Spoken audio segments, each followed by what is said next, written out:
Magandang buhay mga paps, welcome back dito sa aking munting channel, Simang Bonsai at iba pa. Ngayon mga paps, nandito sa harap nyo ay itong aking conjoined twin na Ficus microcarpa.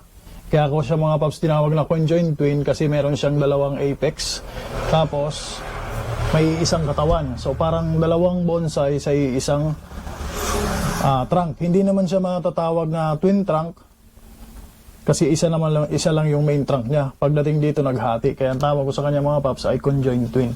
So ngayon mga paps, i-workshop natin to. Yan, kung mapapansin nyo, malagong malago na. Napakaganda na ng kanyang foliage. So ang gagawin ko mga paps, tatanggalin ko itong mga sucker. Sucker yung tawag dito. Kung hindi pa ako nagkakamali, sucker.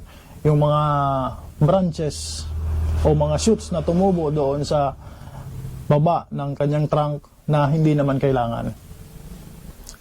So ayun sa mga paps, ito nga pala yung napili kong harap, ito yung napili kong front. So bali, meron siyang cascading dito sa kabilang apex. Ito po yung apex niya. Para sa akin yung apex niya kompleto na yan. So dito, konting enhancement na lang yung sa mga lower portion niya. Tapos ito namang isa, ito medyo kulang pa yung apex dito. Kailangan pa ng mas kumapal dito yung part na to. Tapos yung cascading part niya, konting palago na lang ito mga paps. Yan po ang itsura ng cascading part niya. Yan. So ngayon, uumpisahan natin na tanggalin itong mga tinatawag kong sucker. Ito mga paps ay hindi kailangan, kailangan talaga itong tanggalin. Kasi nakakaano lang to. Kung baga nagkakaroon pa ng kahati yung mga branches na kailangan natin, nagkakaroon ng kahati sa nutrients. So instead na mapupunta dun sa branches na kailangan, napunta dun sa mga tumutubo dito sa main trunk. So tatanggalin po natin yan. Part yan ng maintenance sa pagbubonsai. So lagi natin babantayan yan. Kasi lalaki yan instead na mapunta doon sa importante na branches. So yan, tulad niya, mga tumubo niyan sa mga singit-singit. Hindi po kailangan. So tanggal na agad yan. Maliban lang kung ginagamit mo yung branches na yun sa pagpapalaki ng branch o ng trunk. So kung sacrificial branch yun, huwag niyo muna tanggalin. Yan, tanggal natin yan. So part po yan ng maintenance ng bonsai. So natanggal ko na lahat ng nandito sa main trunk. Ngayon sisilipin natin yung upper portion. So dito po tayo magsimula. Dito wala naman lang pumasok. Dito meron isa. Ito, tanggalin natin to.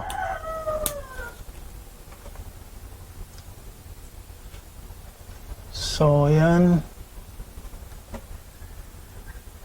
Ito nasa ilalim.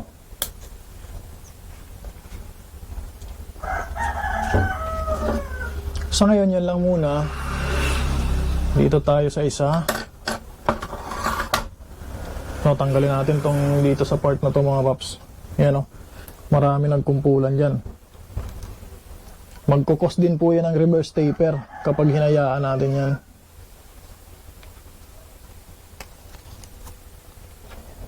So yan, tanggal natin yan, tanggal. So maraming naglabasan na maliliit na shoots. Ito, ganun din to.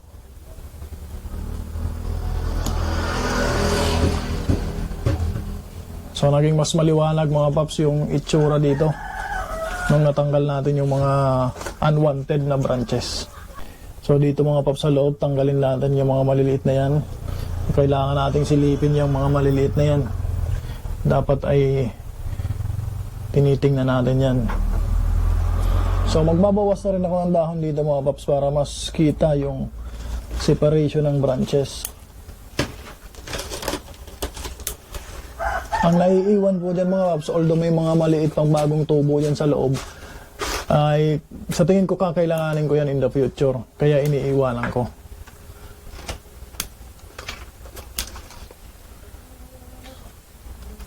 Yung mga base, yan nililinis ko na rin.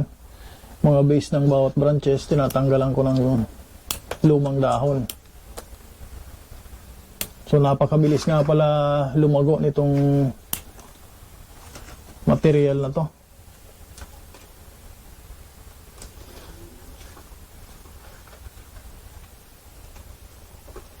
Dito, ganun din.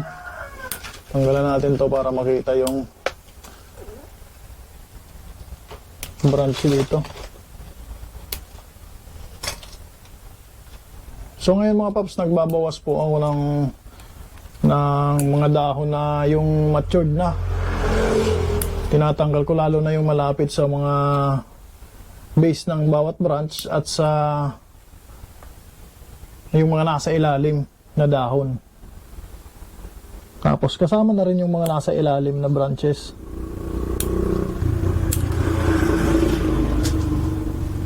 Para mas makita mga paps yung separation ng bawat branches.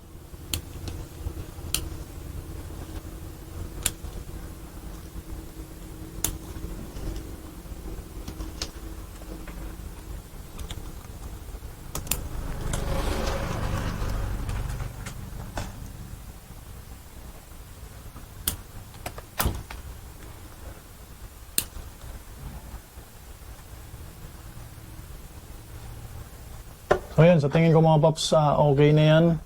Ngayon, ang susunod ko naman mga paps, puputulan ko yung bawat dulo. Magbabawas ako ng mga dulo ng branches na yan para mas mag-encourage pa siya ng panibagong shoots. So mas magiging siksik, magiging compact yung itsura niya pag maraming shoots. Magkakaroon siya ng mga clouding, yung mga padding ng bawat branches. So, umpisahan ko mga paps na magputol ng itong mga branches dito sa pinakadulo. Yan. Yung mga dulo lang po yung pinuputol ko para mas may lumabas na branches. Mag-encourage siya ng bagong branch, ano. So, sa ganitong paraan, kung hindi ka na rin naman po nagpapalaki ng branches, pwede mo na itong gawin. Pero kung gusto mo na mas lumaki pa yung branches, huwag ka muna magputol. Kaya ano muna siya na humaba. Sa akin, pinuputulan ko na yan para mas dumami yung branch. Kasi bawat putol mo ng talbos niya, mag-i-encourage siya na ng panibagong branches. So puputulan ko po ito lahat.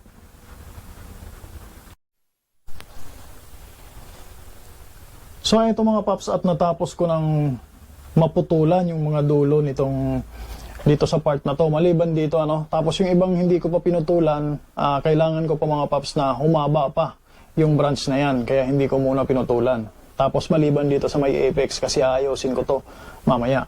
So ayan na po ang itsura niya. Kitang-kita na yung shape at mas maliwanag na. Kitang-kita na rin yung katawan. Ngayon dito naman ako mapupunta. Puputol naman ako ng mga dulo. Ayan. So, ito po yung isa sa ginagawa ko, base po ito mga paps sa observation ko sa material na to. So, marami akong ganitong material mga paps, kaya nauobserbahan ko po yung kanyang karakteristik.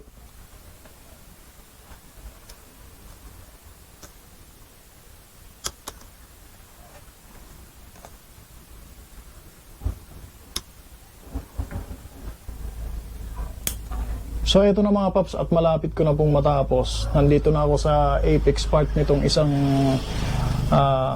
kambal niya, So nandito na ako sa apex part. So ang ginagawa ko mga paps, dinadahan-dahan ko siya. Nag-iiwan ako ng dalawang foliage bawat putol. So naniniguro po ako mga paps na hindi siya mag-dieback. At yung lalabas na bagong shoots, mayroon pong separation. Dala-dalawa yung may iwan, dala-dalawa din yung lalabas dyan. So makikita nyo po mga paps, malinis na siya. Ang isa pang purpose niyan para tumagos yung sunlight doon sa ilalim. Kasi kung masyadong makapal yung ibabaw, yung nasa ilalim po niya, natatakpan na. Hindi na masyadong nakakatanggap ng sunlight. So, yan pa po ang isang purpose dyan. So, pruning din ito mga paps, tawag dito, pruning. Pero hindi po ito yung basta lang pinuputol yung mga sanga.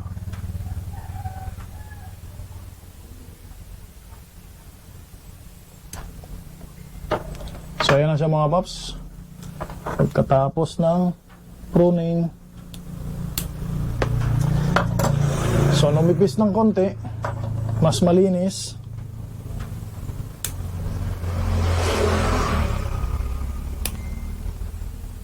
Ayan. So magbibigay po yan ng mas maraming bagong shoots. So yan na po ang itsura niya ngayon. So mas numipis pero may ano po yan, may advantage po yan kasi yung sunlight makakapasok na doon sa loob at magpuproduce po siya ng mas maraming panibagong shoots. So ngayon mga paps, dito ako muna sa isang to. So yan yung napili ko na front mga paps. Tapos itong isang apex, masyadong mahaba, mas tumataas na siya kaysa doon sa kabila. So ang plano ko ito ay mas mababa ng konti. Tapos dito mga paps, bakante itong part na to. Ngayon itong apex na to, kaya di ko pinutulan, ilalagay ko yan sa baba. So paiikutin muna yan. Meron ng wire dito, titingnan natin kung kaya na nitong wire na to na ibaba siya.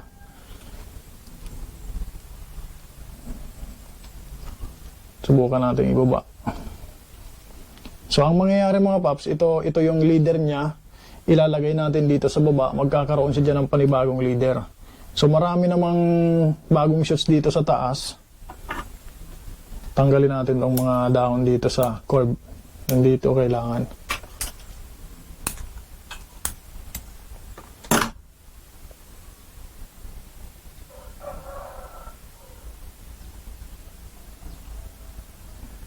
So ayan mga paps, kung mapapansin nyo, nagkaroon siya rito ng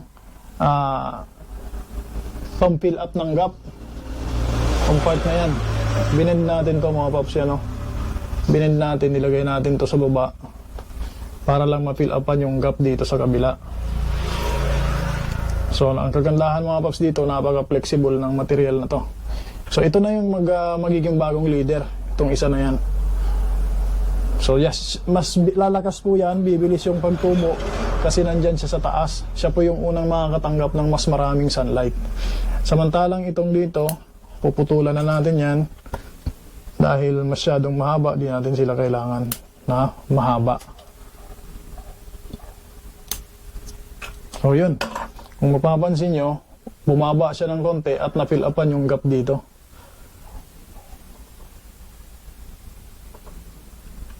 Yan. So ayan na siya mga paps. Ito, paghaba nito, yan ang gagamitin natin bagong leader. Ang isa na to. Tapos itong isa, ilalagay ko yan dito sa likod pag humaba na. So hindi ko muna yan gagalawin sa ngayon.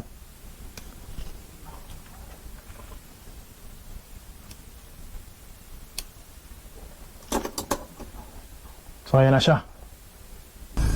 So mga paps, ito na yung final na itsura niya after nung pruning.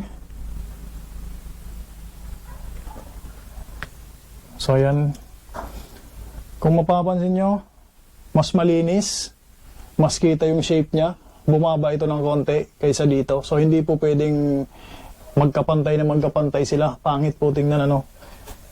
So ayan na po itsura niya. Tapos kung mapapansin nyo, itong pot, medyo tinangilid ko ng konti. May napapatungan po ako rito na na pliers para patungan itong pot. So tinagilid ko siya ng konti kasi sa susunod na repotting, yan po yung target ko. So binubuo ko na siya ayon po doon sa target ko na position ng pagkaka-pot niya, pagkaka-repot. So yan na po itsura, conjoined twins na Ficus microcarpa.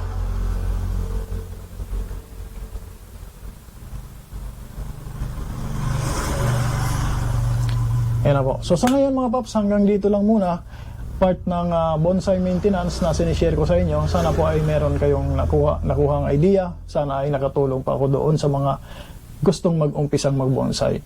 So yun lamang po. Once again, iimbitahan ko po kayo na mag-subscribe kung hindi pa kayo nakapag-subscribe. Click niyo po yung notification bell at share nyo rin para makaabot doon sa mga gusto pang mag-umpisa at mga baguhan din na katulad ko. Yun lamang po, magandang buhay at happy bonsai.